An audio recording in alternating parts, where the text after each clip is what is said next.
Hey Jay, after rewatching the tape from Wednesday's game, is there anything further that you kind of learned about your team's effort that night? Oh, I thought after the game, I thought we played a hard game and poured a large number of shots and created opportunities, but were unable to crack a goaltender. And we made a few costly errors there in the second period that ended up in the back of our net. And but in terms of the compete, the try, can't fault it in any way, but it's the execution on a few things that we can certainly clean up. 7-3 in the first 10, 3-7 in the last 10. The message across the team has been to get more consistent. How does the team do that? How does it do that? I think there's areas of the game that you want to see show up in your team game night in, night out. For me, I wish I could say that there's one specific thing that needs to get cleaned up. For a while, our penalty kill took on water for a little bit. It seems to be headed in the right direction. Our net play at different occasions has left something to be desired. There's been games where we've struggled to score at 5-on-5. It's been small parts of our game that can improve. We've yet to do that for a long enough period. 7-3 to start the season was nice, but in terms of the details that go along with the game, in order to have sustainable success, we're not there yet. We weren't there after 10 games. We're not there after 20 games. But the good news is we get an opportunity tomorrow to go against a very good hockey club, another Final Four playoff team from last year, and we get to measure ourselves against a real good team on the road here. I think it's a good opportunity. I think our guys are up to the task, and we're determined for the result. Sometimes you shrug off the shot clock numbers as somewhat not reflective of how the game went. What did you think in Long Island? Did you feel like you got enough high danger chances? I thought we got a lot of chances. Yeah, certainly. Even if you shrug 10 of those off, we're still at 40 shots. I think we talked about the tactics some teams use of just coming down and floating one from outside the blue line in the hopes that there's a mistake made or they try and create problems that way. I think we did a good job of that offensively. We came down. If there was no play to be made, we were prepared to shoot through structure. It caused a few issues for the other team. Unfortunately, we're unable to crack a goalie that had a night. But I think the more times you can do that, and I thought it showed up in the chances for as compared to the chances against. The more times you can do that, you're going to end up on the right end of the result. Jay, you mentioned the net front play, and Marcus Niemelainen seemingly was a guy that was pretty hard in front of the net. So can you maybe explain in terms of why he went down and Broberg went up and what you're hoping to see maybe? Well, for Marcus Niemelainen, he's an important part of our future on the D in our organization. We want to get him up and running and playing a bunch of minutes down in the American Hockey League, the same way we got Philip Broberg up and running, playing a lot of minutes down in the American Hockey League, in the hopes that the more minutes for him leads to increased confidence. Marcus is a big, hard, heavy D-man that helps us out. Philip is somebody who moves pucks well, defends with his legs, is also a big body, and we're excited about him as being a big part of the future of our organization. Could there be an opportunity here for him to kind of maybe move up as he gets his legs up from use that word that I just used a few seconds ago, which is opportunity. I think there's opportunity not only for individuals like Broby or different people that are getting moved around the lineup.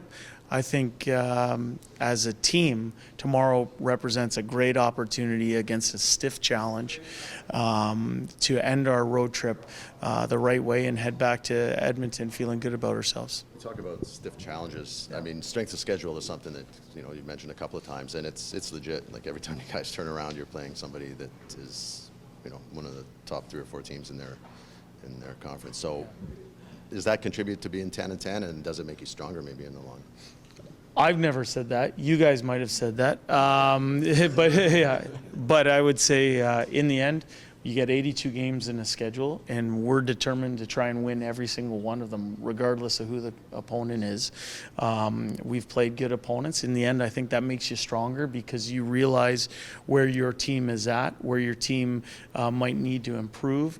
And it's a hard league. It's the best league in the world, but we got a good team, and we're capable of more than we've shown here recently, and we're excited about the challenge that the Rangers represent. If you consider yourself to be one of those teams, you got to go in and beat those teams. Right? Yeah, I mean, like I said, we set out to win every single game that we play. It's an 82-game schedule. Sometimes there's travel involved. Sometimes you get the schedule. Sometimes the schedule gets you. And but for us, we feel good about the people that we can put on the ice. We go into every game with the mindset of winning it. And as I said, tomorrow the Rangers are going to represent a stiff challenge. But we feel that we have the people in that room that can go meet that challenge. Sorry, go ahead. How do you feel about flying home for one game and then coming back out east? Sometimes that's the schedule, and you got to deal with it. Niemelainen is a sort of a hard player. Broberg is a guy that's going to make more tape-to-pay passes, probably. Yeah. Is this a move about developing players, or is this a move about bringing something in that the Oilers feel like they need right now? Well, both. I think there's a little bit of both. I don't know who mentioned it. Tony mentioned it here. We were 7-3 in the first 10, 3-7 in the last 10. I think when you haven't got the results that you want, you look at every aspect of your operation. And for us, the good news is that we got a lot of good young players. What I like about Philip is that he can also play on the right side. He's not just a D-man who can only play on the left side. He can play on the right side. I think Philip came up last year, acquitted himself well, got into one playoff game, and he helped our team win. So quite aware of what his capabilities are. He didn't have the strongest camp that he wanted to have, but he went down and worked at his game. He played a ton of minutes, and we're excited about his opportunity tomorrow. This is a guy that, exactly, he didn't have a great positive experience here in camp. He went down. That's probably a little bit hard on a young guy. Now you bring him back up. What's the message when you bring a guy up into those circumstances? Well, the good news for Dave Manson and myself is that we coached him in the American League. So we have an understanding of what his capabilities were at that level last year, where he was playing at a very high level the first half of the season in the American Hockey League. We've also coached him up in the National Hockey League. I think he's past the point of being overawed by the experience of just being in the NHL. I think he's come up with the mindset to be a contributing factor on a winning team. We don't want him to be anything but himself. He has certain strengths and certain gifts. We want him playing towards those gifts. You mentioned a couple. His puck movement, I would say his legs get him out of trouble. I think he's worked hard on his defending skills, and I just think he'll help us play a faster game. And for us, that's the benefit of having a really good player in the American Hockey League like Philip, and we're giving him a try here. 7D and then kind of use your eyes.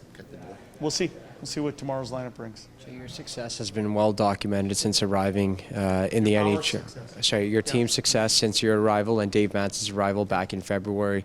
I want to ask you on a personal note, what have you learned most in this, almost the first time at the NHL level as a head coach, going through a stretch where you've lost 7 of your last 10 games? What have you learned about yourself in that role? Well, I think the biggest thing about being a head coach in the National Hockey League is it's easy to do that when everyone's firing on all cylinders and things are bouncing your way. I think what I've learned about myself at this level is what I learned about myself at the American Hockey League level, is that anybody can point to problems. We're looking for solutions. We're solutions-based, solutions-oriented, and we really want to give our players something that they can sink their teeth into to help them get out of tough situations. We feel that we have the people in our dressing room necessary to help us get out of sticky circumstances. And as a coaching staff, what we try and do is point them in the right direction, give them tools they need to be successful. And as I said, I think when everybody's on the same page and working together, we got the right people here. We've proven over time, and we just have to get back at it here over this this next little stretch. And it starts with a big game tomorrow versus the Rangers. Last question for me, Campbell tomorrow. We'll see. We'll see what tomorrow's lineup brings. Thanks.